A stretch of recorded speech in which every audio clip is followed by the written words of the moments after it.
কি যে কোন ভাইজান, রিক্সাওয়ালার আবার কিসের টিপস? এই যে আপনি আমায় সুস্থ সবল আমার গন্তব্যে পৌঁছে দিয়েছেন, জানের হেফাজত করেছেন, তাই আসছে। হ্যাঁ, বলেই সাইফ হাঁটা ধরে। রিক্সাওয়ালাও মাথা নেড়ে মুচকে হাসতে হাসতে আবার ছুটতে লাগলো।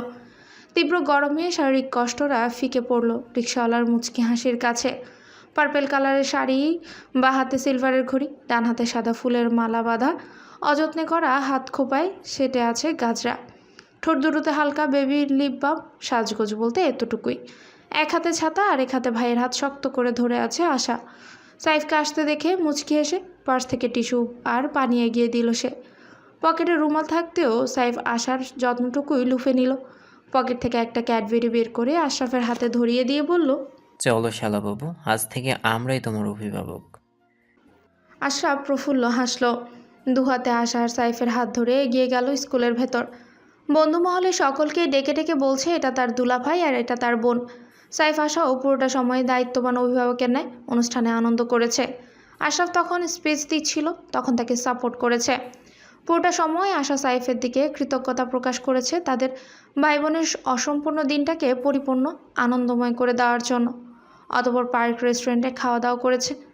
আশরাফের আনন্দের শেষ ছিল না, কেননা সাইফ তার সকল বন্ধুদের উপহার কিনে দিয়েছে।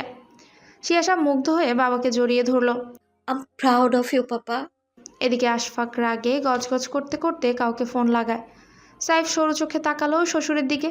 এই লোক এখন আবার কি করবে? ফোন কানে ধরতেই দর আওয়াজে কাউকে বলল, তুমি যেদিন দেশের মাটিতে পা রাখবে সেদিন সেদিন আমি তোকে নিজের হাতে গুলি করব মনে রাখিস। বলে এসে ফোনটা কেটে গটগট করে রান্নাঘর থেকে বেরিয়ে গেল। বুঝতে বাকি রইল না আশরাফকেই হুমকিটা দিয়েছে আশফাক আহমেদ। তৎক্ষণাৎ সাইফ আর শিয়াশার ফোনে জয়েন কল বেজে ওঠে। মুখের সামনে ফোন ধরতেই আশরাফের তিরিক্ষ কণ্ঠ ভেসে আসলো।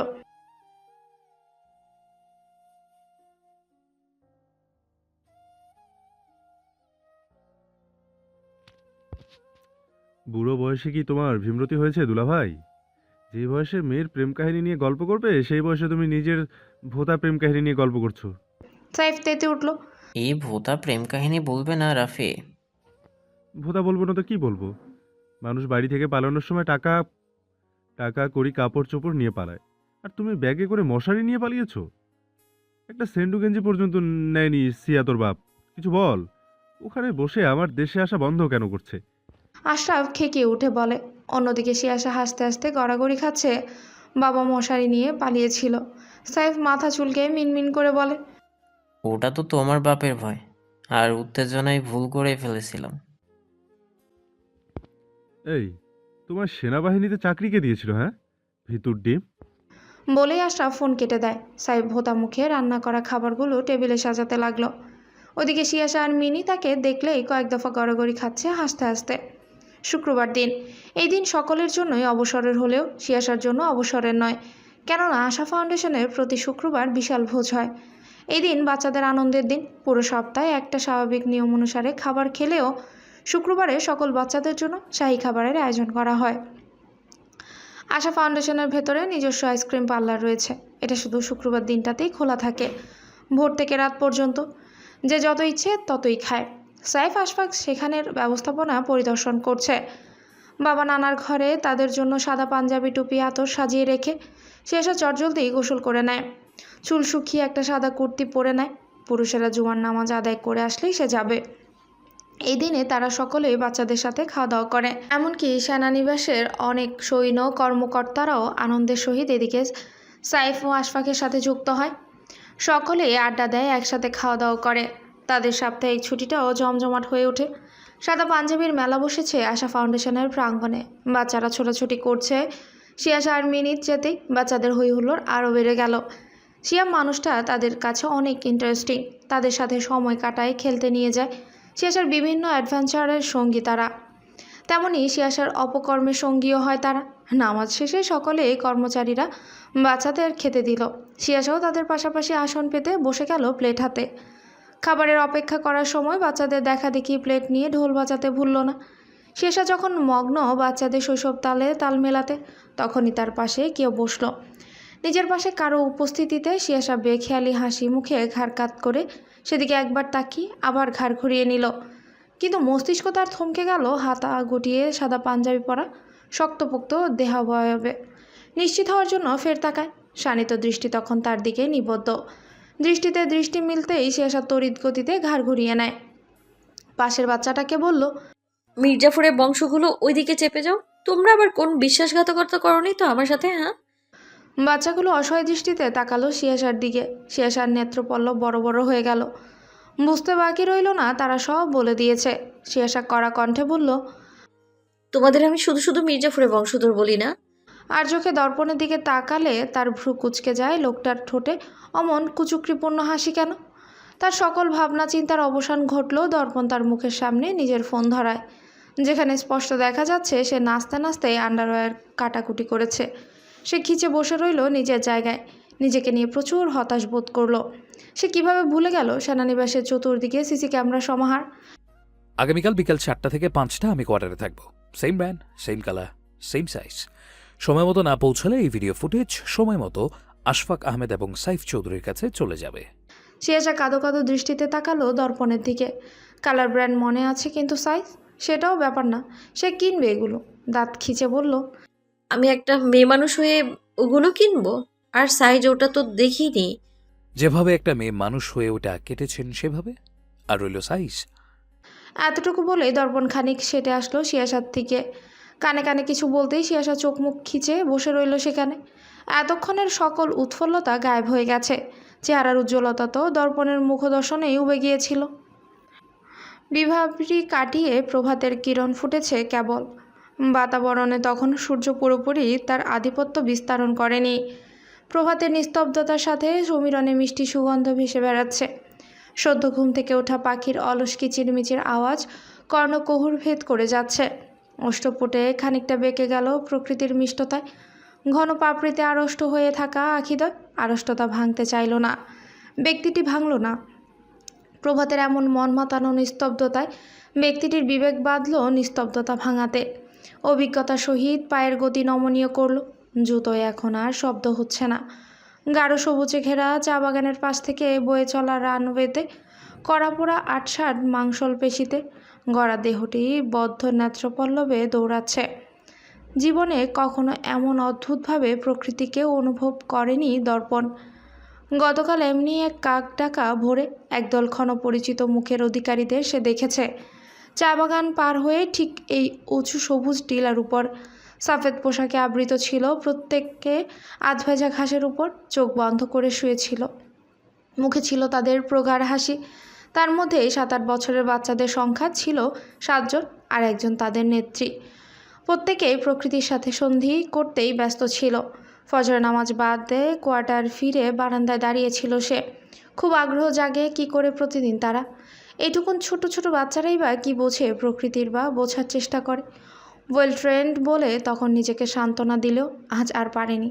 তাদের আসার আগে সে বেরিয়েছে একটু উপলব্ধির প্রচেষ্টায়। কি করে তারা? খুব একটা না বুঝলেও এতটুকু বুঝেছে প্রকৃতি এই সময়টাতে ঐশ্বরিক সৌন্দর্য নিয়ে হাজির হয়। আর এই গোপন তথ্য ওই ক্ষণপরিচিতদের কাছে রয়েছে। তাই তো তারা কখনোই এই সুন্দর মুহূর্ত অবহেলা করে না। ঘড়িতে 5:44 নির্দেশ করছে, তবে তারা এখনও আসছে না কেন? বদ্ধনেত্র অযথাই খুলল সে। সরু চোখে উঁচু টিলার উপর একবার দেখে নিল, আসেনি। কাউকে খুঁজছো ইয়াং ম্যান? চৌকিতে ঘাড় ঘোরালো দর্পণ। সাইফকে দেখতেই তৎক্ষণাৎ গতি স্লো করলো। পেশাগত অভ্যাস দ্বারা সেলুট দিয়ে সম্মান প্রদর্শন করলো। সাইফ নিজের গতি বহাল রেখে হাসি মুখে তা গ্রহণ করলো। দর্পণকেও ইশারা করলো নিজের গতি বহাল রাখার জন্য। নো স্যার, চারিপাশটা অবলোকন করছিলাম। ভোরের প্রকৃতিটা সুন্দর। সাইফের গতির সাথে তাল মিলিয়ে এক পা পিছে দৌড়াতে দৌড়াতে বলল দর্পণ। হ্যাঁ, ঠিক বলেছ। তাই তো মানুষ এই সময়টায় ঘুমিয়ে থাকে।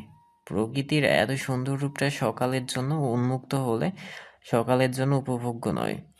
দর্পণ মাথা ঝাঁকায়। সত্যিই সবার কাছে প্রকৃতির এই সুন্দর সময়টা উপভোগ করার ক্ষমতা থাকে না। তারা ঘুমের কাছে পরাজিত। মনে কৌতূহল জেঁকে বসে আছে।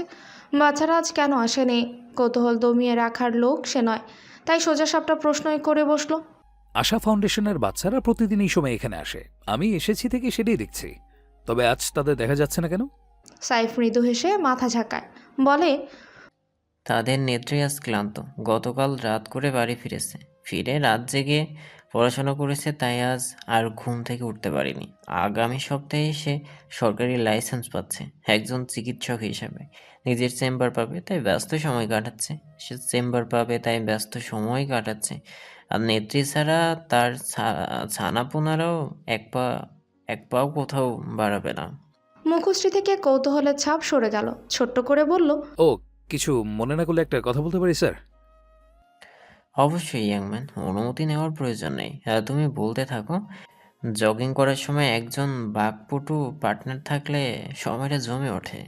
আশা ফাউন্ডেশনের বাচ্চাদের আরও ভালো ভবিষ্যৎ গড়তে বাইরের কেউ সহযোগিতা করতে চাইলে করতে পারবে। আশা ফাউন্ডেশন কোন চ্যারিটি ফাউন্ডেশন নয়, এটি আমার পরিবারের একটা অংশ। এটি আমার একটা অংশ, যেমন সিয়া আমার একটা অংশ। তার সকল ভালো মন্দ দেখার দায়িত্ব যেমন আমার একার, তেমনি আশা ফাউন্ডেশনের বাচ্চার ভালো মন্দ দেখার দায়িত্ব আমার একার। আশা করি তোমার প্রশ্নের উত্তর পেয়েছো। Yes sir. Don't call me sir, I don't deserve any. গুরু আজন্ম গুরুই থাকে, কেননা তার দেওয়া শিক্ষা মৃত্যুর পূর্ব মুহূর্ত পর্যন্ত আমার সঙ্গ দেবে। তেমনি আপনার প্রতি আমার সম্মানও মৃত্যুর পূর্ব মুহূর্ত পর্যন্ত বহাল থাকবে। It doesn't matter what's your position now. সাইফের বুকের ভেতরটা নাড়িয়ে দিল কিছু শব্দ। এখনও চোখ বুঝলে মনে পড়ে শত্রুর কবল থেকে রক্ষা পেতে বাঁশকারে কাটানো দিনগুলো। শূন্য পজিশন থেকে কিভাবে দিনকে দিন সাহসিকতার সাথে নিজেকে মেজর পদে দাঁড় করিয়েছিল। হঠাৎই একটা ঝড় এসে সেই সাহসী সোলজারটাকে একদম ভীতু করে দিল। কখনো কখনো মনে হয় সে কেন এলো এই পেশায়। তবে আল্লাহর পরিকল্পনা সম্পর্কে জানতে পারবে এই ক্ষমতা কার আছে। এটা সত্যি যে যদি এই পেশায় না আসতো তবে আশার সাথে তার কখনোই দেখা হতো না। এবং এটাও সত্যি যে যদি এই পেশায় জড়িত না থাকতো তবে কখনোই আশাকে হারাতে হতো না। পায়ের গতি কমে গেছে, দেহ তার নিজস্ব তেজ হারিয়ে ফেলে আশা নামটি শুনলে। মলিনতায় ছেয়ে যাওয়া মুখটির দিকে একবার তাকিয়ে দর্পণ ফের সামলে তাকায়, গমগমে স্বরে বলে, everything is all right sir. সাইফের ধ্যান ভাঙল দর্পণের প্রশ্নে। ঘন ঘন মাথা নেড়ে বলল, ইয়া ইয়াংম্যান, I am alright. Your words melted my heart. তোমার নিষ্ঠা গুরুভক্তি আমি পুরনো দিনগুলোর কথা মনে করিয়ে। দেন কাম ব্যাক। আর কতদিন নিজের থেকে পালিয়ে বেড়াবেন? কিছুটা থমকালো সাইফ। পর মুহূর্তে নিজেকে সামলে কিছুটা অপ্রস্তুত হেসে মৃদু কণ্ঠে বলল, বয়সের শেষ পর্যায়ে রয়েছে। এখন আর এই দেহে ওসব সহ্য হবে না। বাকি জীবনটুকু এভাবে কাটিয়ে দিতে চাই, আর কিছু হারাতে চাই না। যেটুকু আছে এতটুকু আমার দেহে প্রাণ সঞ্চয় করে। প্রথম কথাগুলো জোরে বললেও শেষের কথাগুলো বিড়বিড় করে বলল। পরিস্থিতি পরিবর্তনে প্রসঙ্গ বদলালো সে। উচ্ছ্বাসিত কণ্ঠে বলল, চলো ইয়াংম্যান, প্রতিদিন তো সেনানিবাসে জঙ্গি করো, আজ না হয় এই বুড়োর সঙ্গে একটু বাইরেও দাঁড়াবে। এখন থেকে বেরিয়ে বাপাসের গলির মোড়ে একটা দোকান দারুণ চিকেন বান তৈরি করে। সকাল 8টার মধ্যে তার স্টক শেষ হয়ে যায়। এত সুস্বাদু। সিয়ার দিন শুরু হয় সেই চিকেন বান দিয়ে, অথচ আমার মুখে তুলতেও দেয় না, ঘি থাকে বলে। তাই জগিংয়ের অজুহাতে প্রতিদিন লুকিয়ে খেয়ে আসি, নয়তো কালাম কাণ্ড বাঁধিয়ে দিবে সিয়া।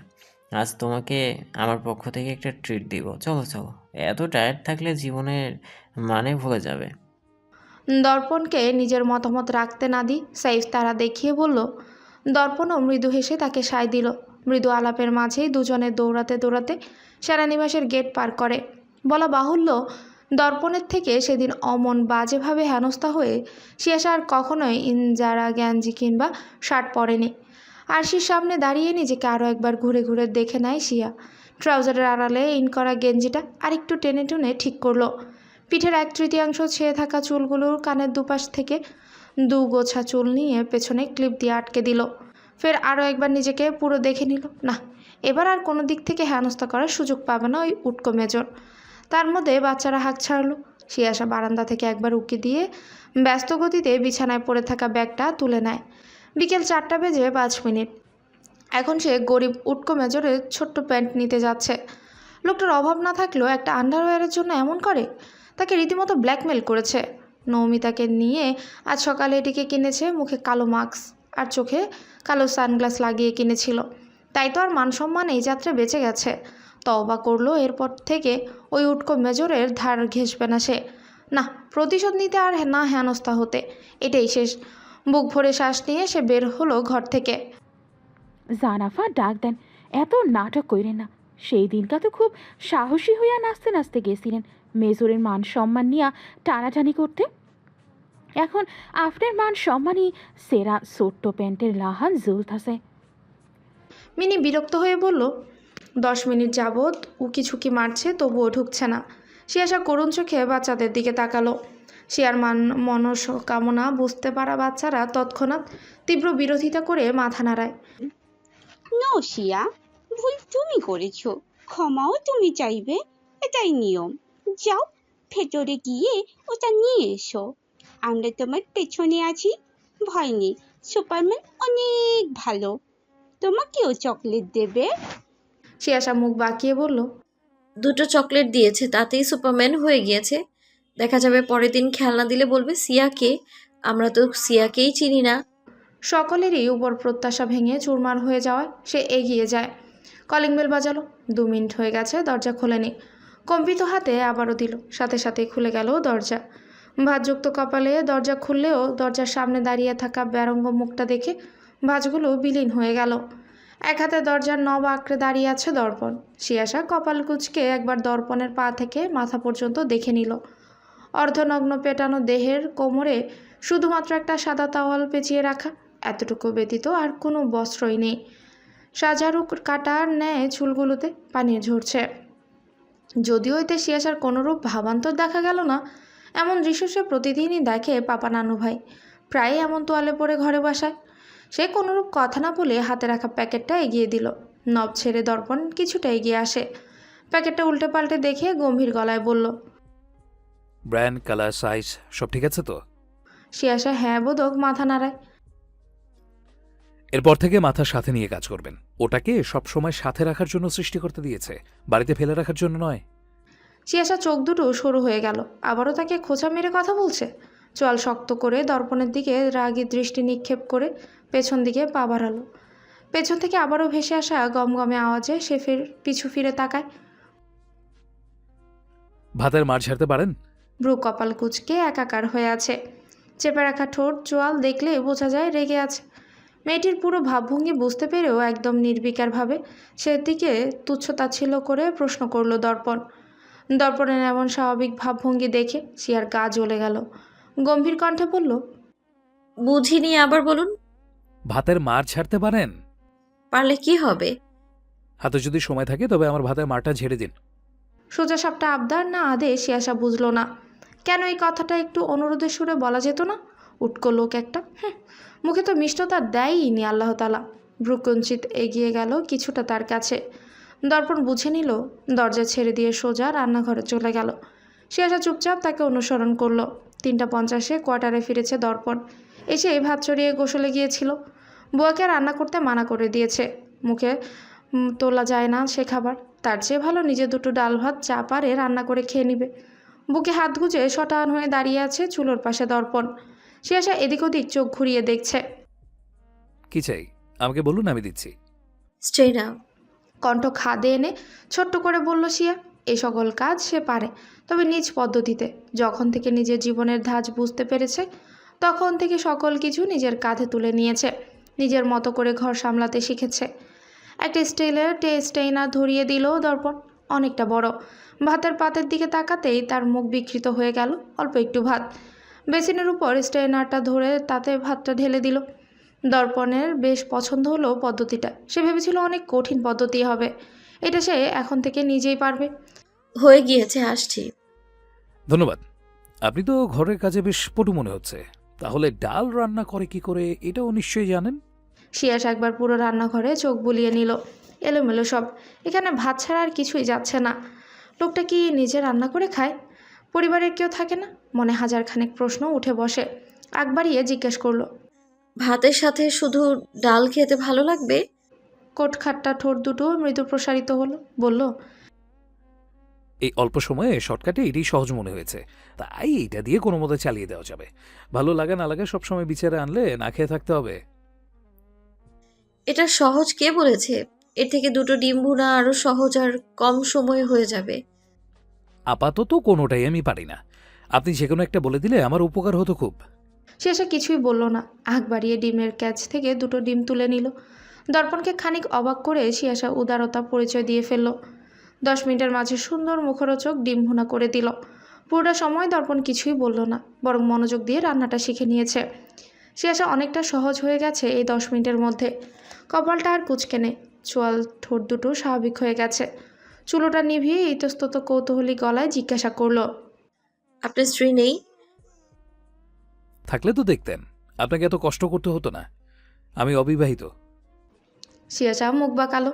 এক কথা বললেই হয় সে অবিবাহিত, এত কথার কি আছে? বিদ্রুপ করে বলল, আমি ঠিকই ধরেছিলাম, আপনার বউ থাকতেই পারে না।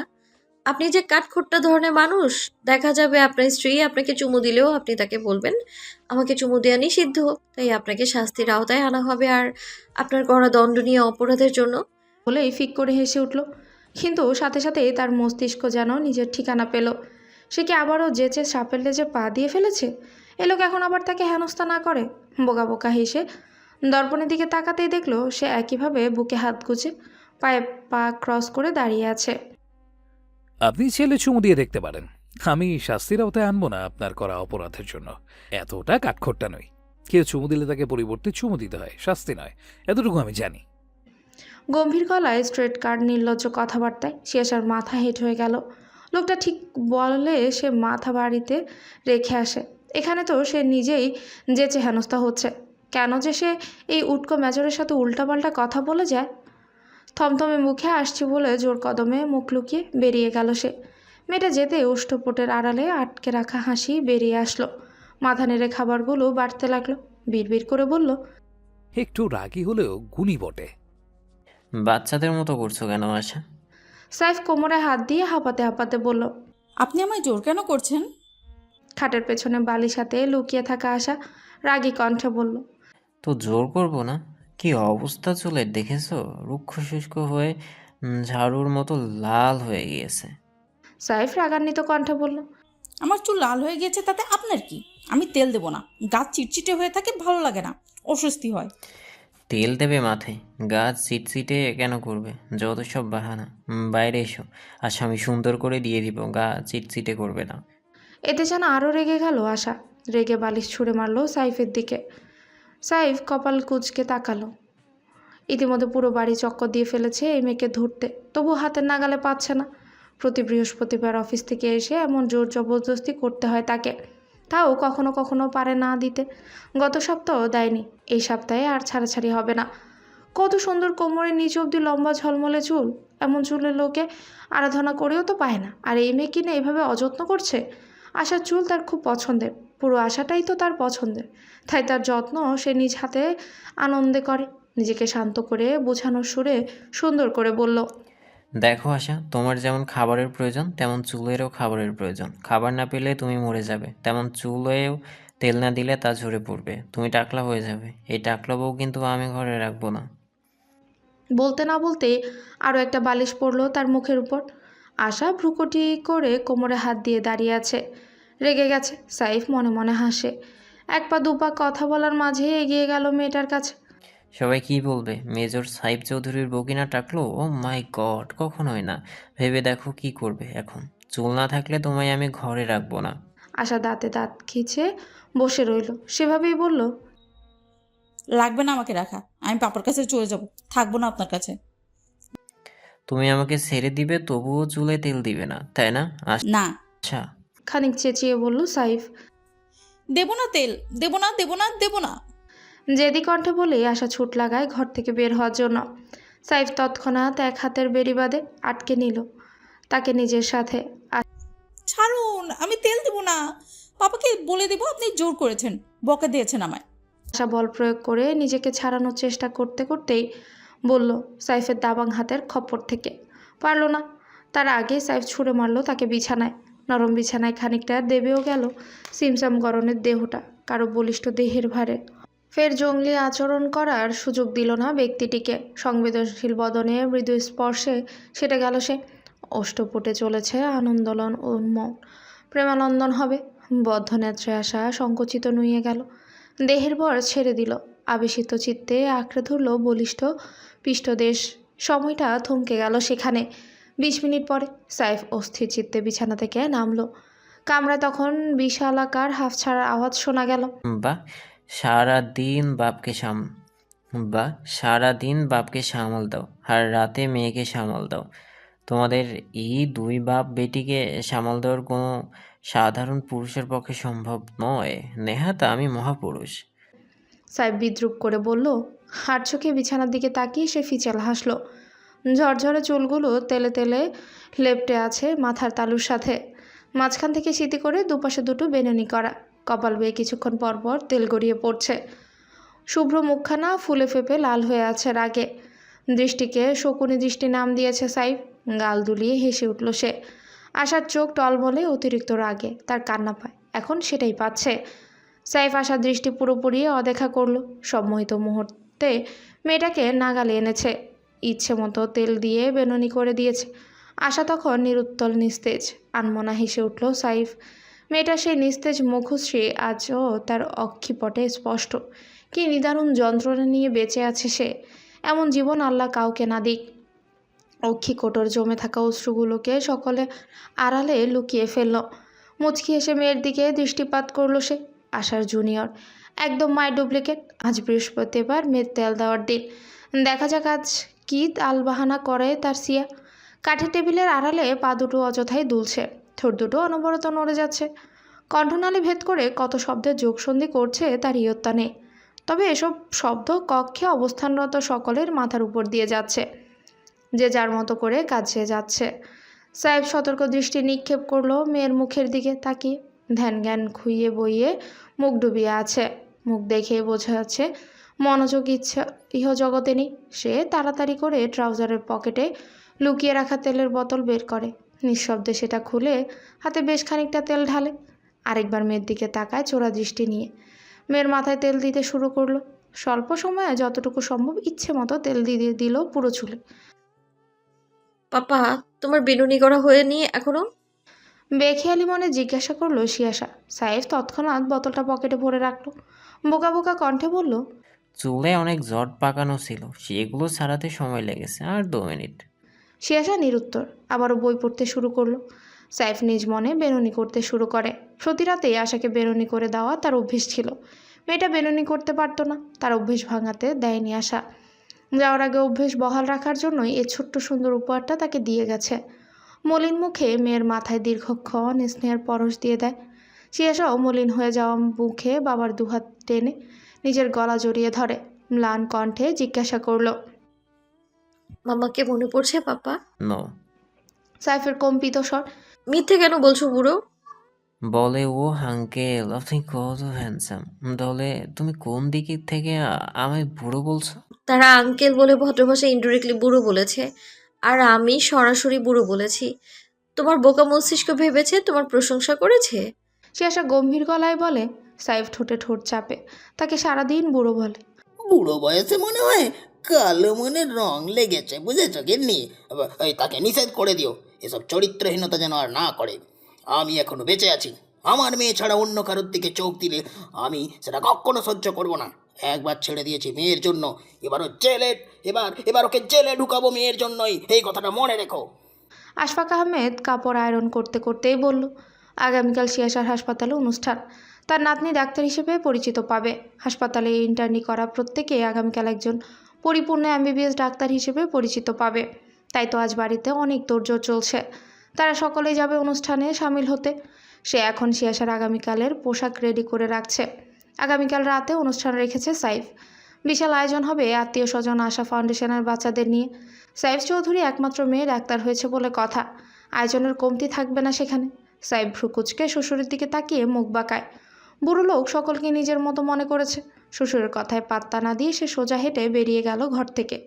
সে আজন্ম চরিত্রহীন এই উপাধি সে তার শ্রদ্ধেয় শ্বশুর থেকেই পেয়েছে।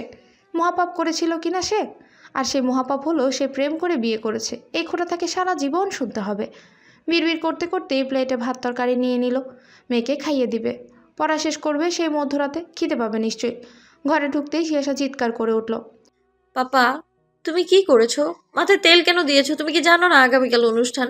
আমি এই চুল নিয়ে কি করে অনুষ্ঠানে ছবি তুলবো বলো তো? ছবি কি ভালো আসবে? আসবে না তো। সাইফ হতাশ হলো। ছবি ভালো আসবে না, এটাই মূল সমস্যা। পাত্তা না দিয়ে বলল, সকালে গোসল করবে, তখন শ্যাম্পু করে নিবে।